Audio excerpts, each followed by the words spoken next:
You're lucky I slipped you in a classroom and not a coma. Don't worry, Gambit's returning. He's going to return as a Horseman of Death. We're not ready to let go of this masterpiece. What's poppin', Palaxy? Today on the Bounty Board, we talk all about X-Men 97, Episode 6, which features the return of Charles Xavier. So, kick up that warp drive and let's punch this thing. Welcome back to the Guardians of the Palaxy podcast, my friends. My name is MT, and I'm here today with two of my wonderful friends, Whitney Van Laningham and Mr. Brett Turley. What's going on, gang? Gang. Hi, hello. Wow. How was your week? Well, the last 2 days have just been Taylor Swift. A lavender haze. Yeah, they've been a lavender haze of 2 days. We've been down bad for the new Taylor Swift album. I have been down bad. I like Down Bad a lot. I know, that's my favorite. One. My favorite song is Down Bad also. It's got alien noises. And she says the F word. And like she a middle says schooler. fuck. Like she's like one of those, like, you know, like when like a Christian kid first learns to swear. And so they say it all the time, but like only around their friends. That's the energy that this song gives off. And it's Your Christian ears have been violated with filth, with bad words like huck. Huck off. What? Stop this podcast right now. Shield your ears. I went to like a very, very Christian middle school. And I remember one time I totally got in trouble for saying HE double hockey sticks. I got in so much trouble. They were like, Whitney. And I had to It's not like this word is in the Bible at all. Yeah, no, not at all. X-Men, guys. Oh, yeah. X-Men. Yes. Sorry. Focus. We focus. Speaking of hell, the Goblin X-Men. Yes, this new episode of X-Men 97 brings us back a familiar face that we have missed, and apparently the rumors of his death have been greatly exaggerated. Mr. Professor Xavier is up in space getting laid. Mr. Professor. Mr. Professor Xavier, his full Christian name. He's up in space with new legs, getting laid, and possibly almost becoming the king of the Shi'ar Empire. I really enjoyed this section of the episode because the Shi'ar Empire freaking rules, man. Like, well, the Shi'ar Empire is fine, but like the Shi'ar Imperial Guard with like Gladiator, Mr. Purple Superman Man, and his squad of like friends, like it's just, I don't know. It was so cool to see like the X-Men 97 action be applied to such a badass character. My favorite thing was that when we were watching it, Brett goes, "Whoa, dude, he's like if Superman was an alien."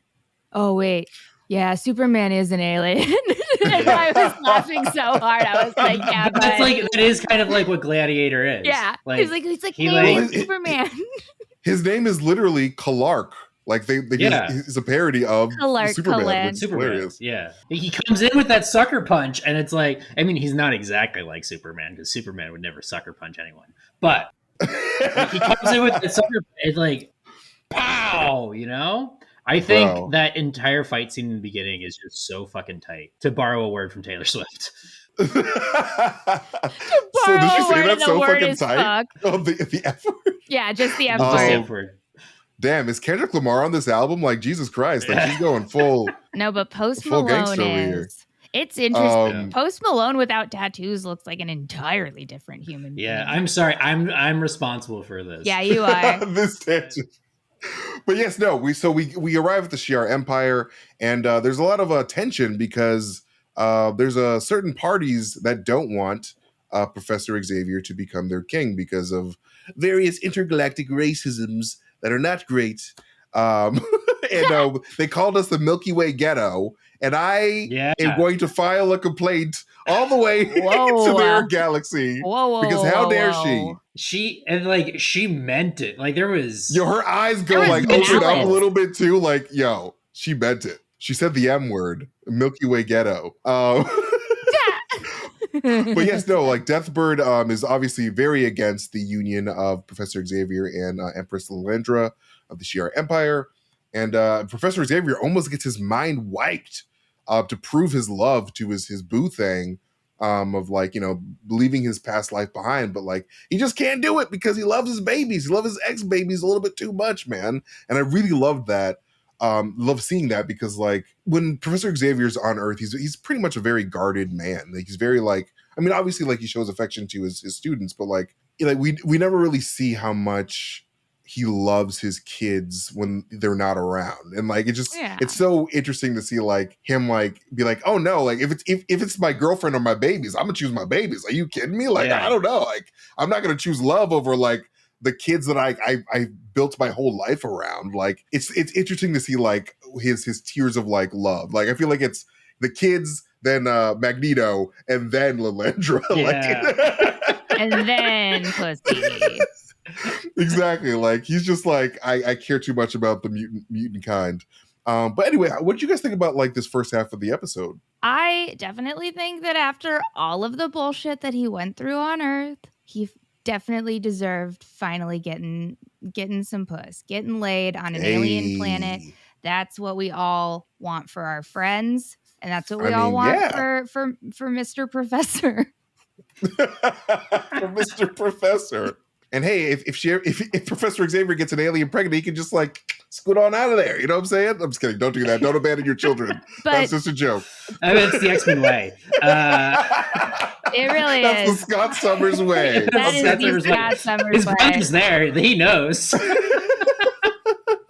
It was a really strong Professor X episode, I think, right? Yes. And like you're right that like it's really cool seeing sort of his love for the X-Men and like him sort of being like, I'm not ready to let them out of the nest. But also I think like what made this a really good Professor X episode is that like we got to see him be a teacher, right? Right. I love that moment at the end. That was so fun. And I love the fact that he has like, I don't know, I didn't count the seats, but my gut is like, why is there like this odd number of seats in this mental map that he created a classroom that was half empty. And I think that's probably his little like mental like classroom that he uses when schooling the X-Men. And so his brain map just has enough seats for the current roster of whatever the X-Men are. Oh, that's so nice. Yeah. So like, I think that's just like a reflexive like classroom that he has sort of like built into his mind palace, right? And I think that was like a super really, really interesting little artistic detail that they had going on in it. And then also him just sort of being like, fuck American colonialism is so fucking cool.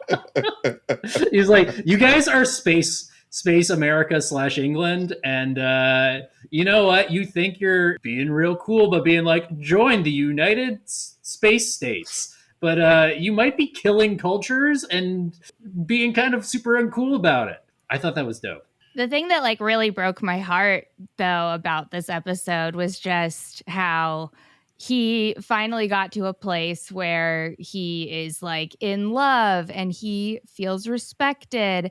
And then sister comes on swooping on in and she's like, no, I'm going to eternal sunshine all the memories that you have of your time with the X-Men on Earth.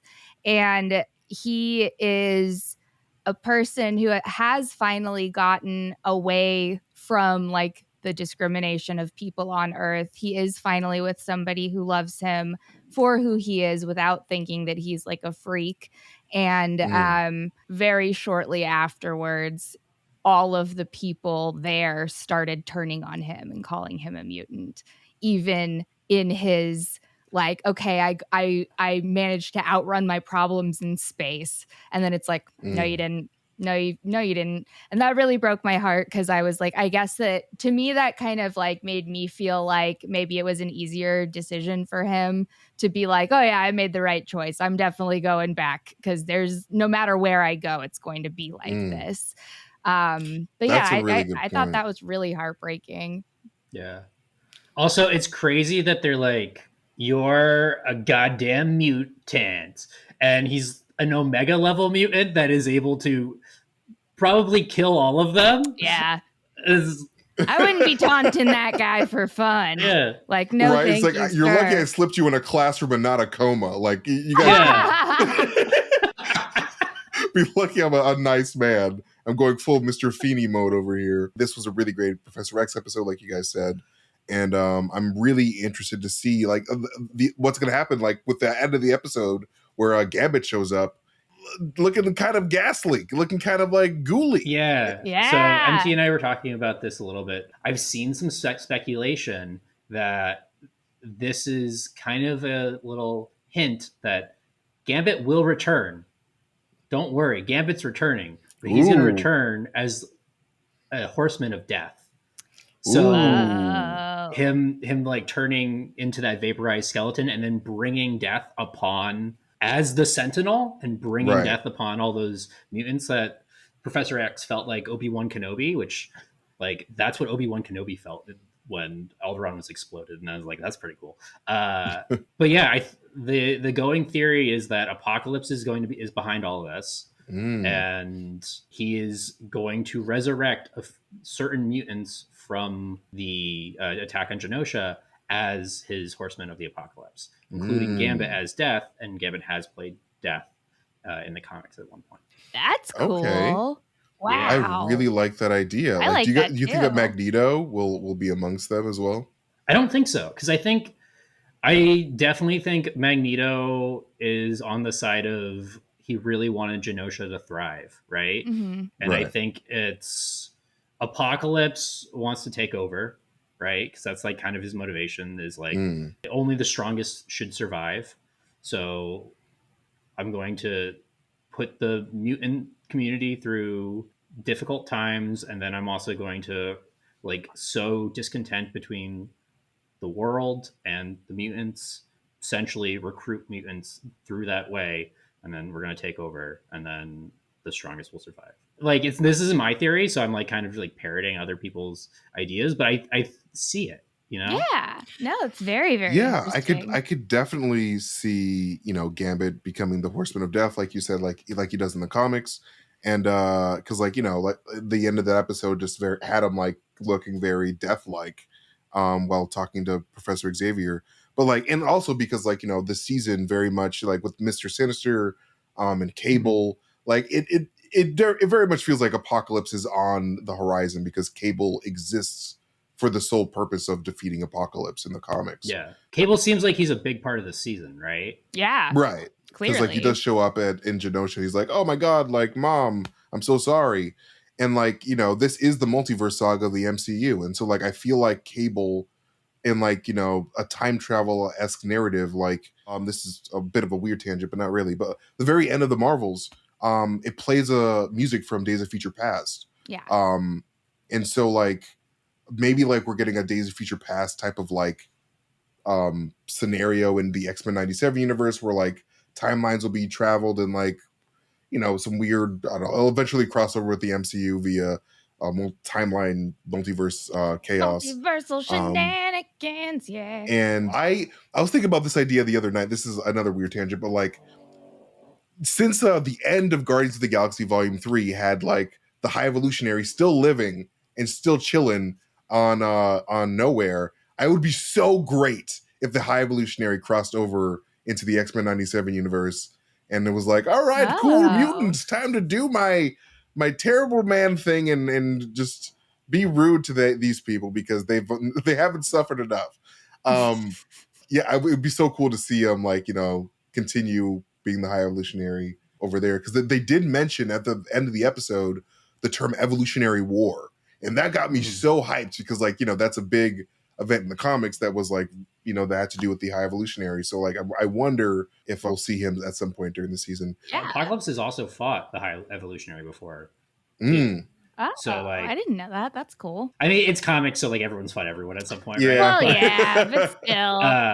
But like, if we're gonna start tying things together, because we're sort of heading towards last 4 episodes, right? Yeah. Don't say that. I'm gonna miss I'm it. sorry. We're not ready to let go of this masterpiece. I'm excited. I want to see Nimrod because Nimrod was in the opening credits. You've got a Nimrod right here. You mean like the Green Day album, right?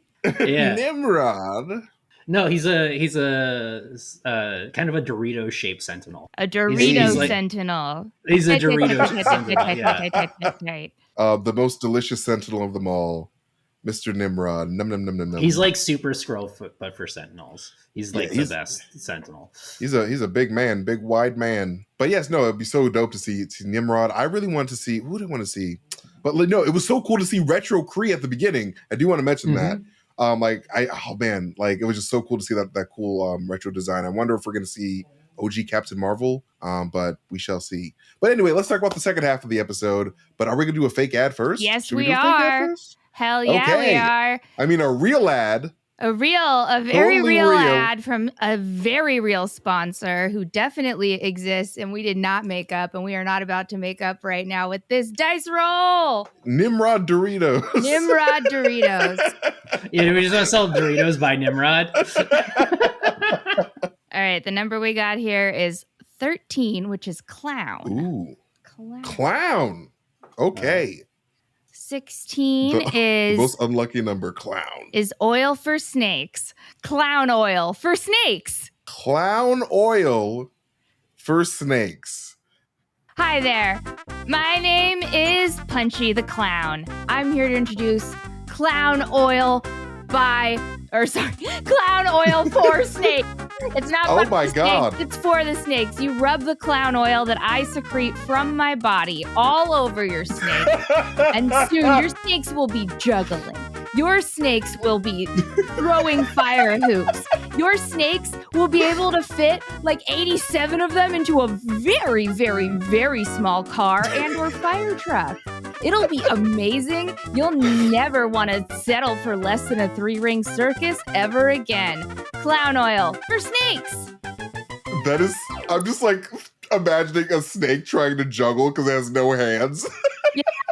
Yeah, it seems like it would be a problem, but it isn't. No, the oil helps. No, the oil helps with that. When you put clown oil on a snake, that's what you can expect for your hard-earned snake money. You know who also would love this product? Who?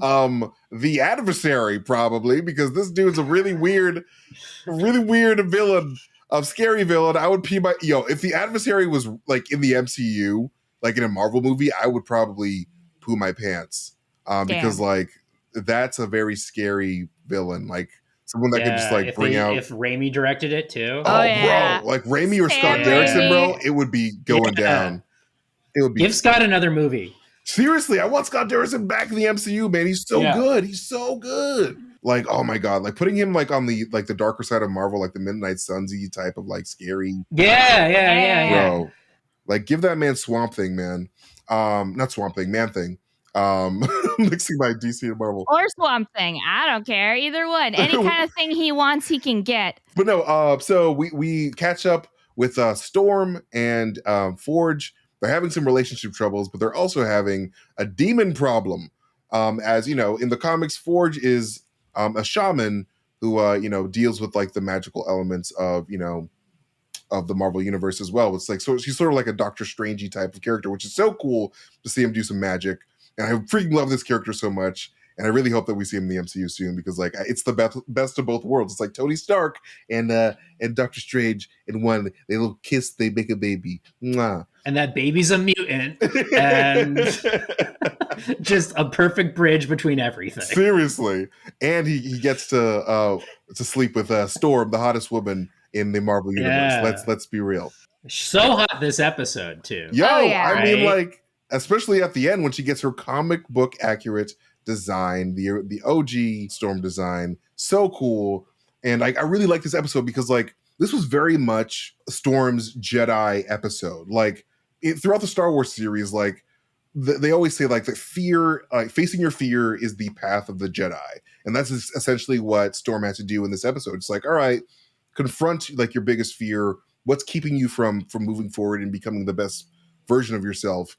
And like, Storm seeing her fear and accepting it and not letting it rule her life is what caused her to blossom and like return like a phoenix into a new version of herself that's like looks a lot more stronger than she was before, because like she was just like that scene was like incredible and apparently was inspired by the Man of Steel scene where he flies up into space, which is like a really fun little note that like cool. I didn't notice, but like once someone brought it up, I was like, oh my god, of course.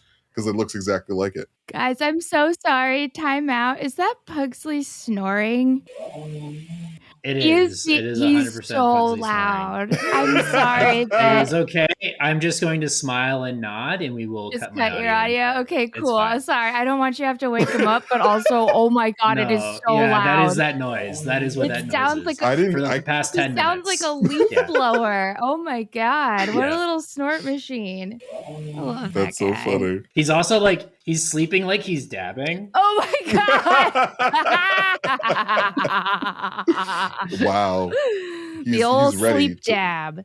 Gotta hit him with a sleep dab. So yeah, what do you guys think of the second half of the episode? Yeah, no, it's something that I thought was really interesting about the episode that I just thought was kind of cool. I don't know if you guys have heard of the artist Brian Surway, but he does a lot of these really like messed up kind of looking animals, but very cool. And so the demon reminded me a lot of this. Like this is an art print that I have in my house. It's obviously an owl, totally different bird situation, but that's what the design kind of reminded me of. So I loved the design of the bird. I thought that was just the coolest. That was a scary ass bird, man. It was terrifying, but it was so beautifully illustrated. Yeah, like the art in this show goes unnecessarily hard. Like that whole sequence, this whole episode, like it was just so trippy, man. Like this episode and the Goblin Queen episode were just like super, just like ooh, like so like very disturbing. And also, just so having to have both magical girl transformation sequences, right? Kind of interesting. Yeah. I mean, we need more of those in the MCU. We need more of those in general in life, in existence. Like literally in Ironheart, if we don't get a magical girl transformation, what are you doing, Marvel? Like, what? Come on. Oh yeah, that'd be great. That'd be so fun. Like a little Sailor Moon, like magical girl transformation. It would be so much fun, but people would hate it. Oh yeah, people would absolutely. It'd be like the cat. It'd be the cat scene from the Marvels, where it's like, this is so funny and so cool. I love this. Just gonna be like, hated they're that? making a musical reference. People hated that? Yeah, because people hate fun. No, it's fine. oh my god, that was my favorite scene. Yeah. I'm like, I know that I've probably said this on the podcast before. I don't give a shit. The moment where they film it like a fucking horror movie, where that woman is like, she thinks she's alone and she's like peering around corners, and then she just hears a little meow, and she looks behind her and there's two cats and they're like, ah! And she's like, no! That is like the hardest I've laughed in so long. It was just like it was a pure horror movie fake out, and it was hilarious. I loved that. That was my favorite scene. It was very fun. I love that scene. What were we talking? I'm so sorry. My brain. We're talking about. We should be talking about Storm. Storm getting her powers back. Yes, I am so interested to see like how Storm is going to react to the news about Genosha being bombed, because like she completely missed that whole thing. This is going to sound terrible because like this is not like a sexist thing, but like I wonder how her emotional state is going to affect her powers from this, because like her emotions are very much tied to her Storm abilities. So like, is she gonna go like super rage mode and like just go like after whoever did this and like? But where does she go, right? Because like, who's to blame? Like, that's the question. Like, who did this? Who sent the Sentinel to Genosha? Who sent? Who is she flooding? Who does Storm have to kill? Give her an address. Kill around here. Yeah. But no, like I honestly think that it was straight up Sebastian Shaw and or Emma Frost. Last week I called them Mastermind. I got my beards messed up. I apologize. They look so much alike. I was like, oh yeah, that's totally Mastermind. I'm not gonna look this up, bro. It's fine. Shaw. I called Dazzler the Dazzler like 4 times the other week. It's okay. We all say words we don't mean to say sometimes. And I called Nimrod a Dorito. So. But that's accurate. He is a Dorito, so it's fine. Yeah, he is a Dorito. Okay, yeah, you're right. I'm better than you guys. You are, clearly. I'm just rubbing it in. I'm sorry.